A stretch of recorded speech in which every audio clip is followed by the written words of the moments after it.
काय झालं होतं? मुलाचं नाव काय? नेमका काय प्रकार झाला? मुलाचं नाव प्रथमेश मोहन राठोड आहे.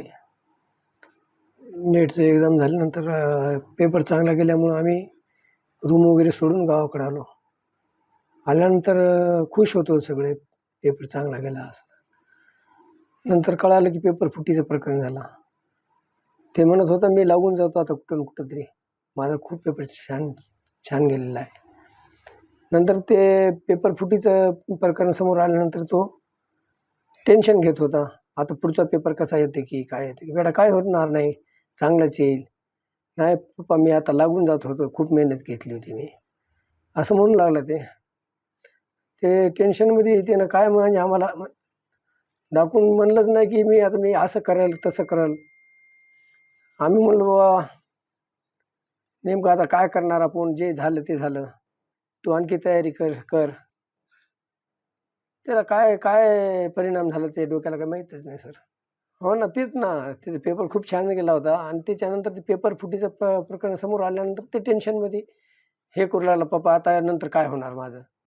मी त्याची आठवती सर.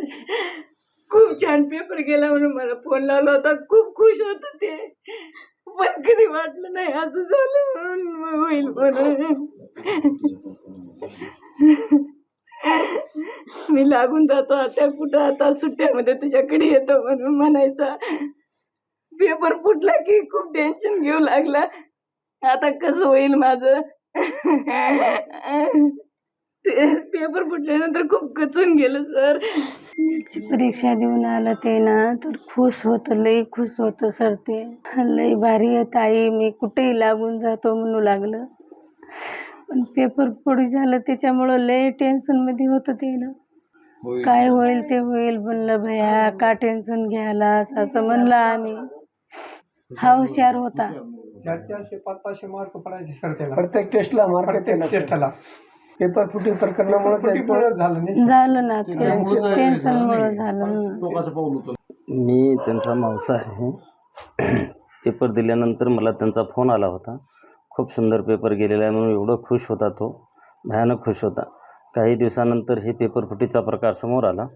पेपर फुटीचा प्रकार समोर आल्यानंतर तेव्हापासून डिप्रेशनमध्ये होता तो आणि भयानक टेन्शन घेऊन त्या पेपर फुटीमध्ये आता मला डबल अभ्यास करून असा पेपर येणार नाही आणि मला हे बाकी काही आता जे काही मार्क्स मिळणार होते मिळणार नाहीत, ह्या टेन्शनमध्ये त्यांनी खूप काही हे करून आत्महत्या करून घेतली.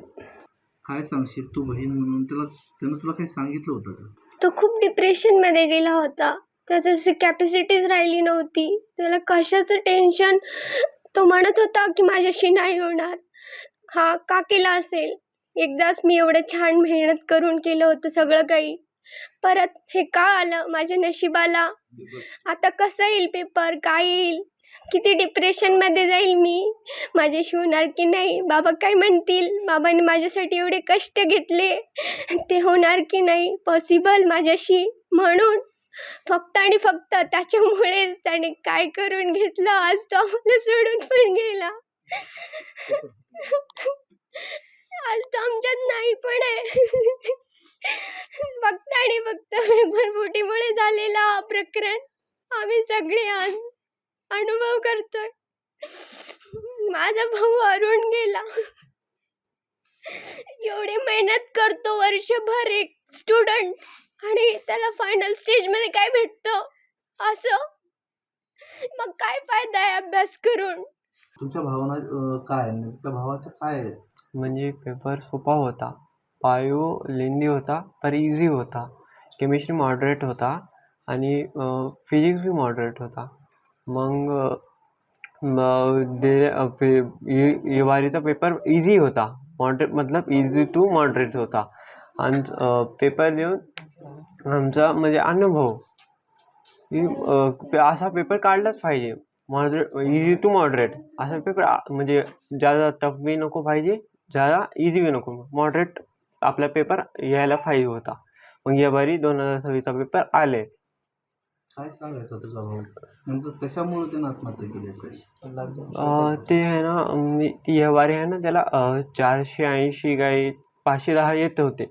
आणि हा आहे ना रीनीटचा पेपर आम्हाला माहीत बी नव्हता, अनुभव बी नव्हता पेपर फुटणार आहे. मग नंतर डिप्रेशनमध्ये गेला अचानकच.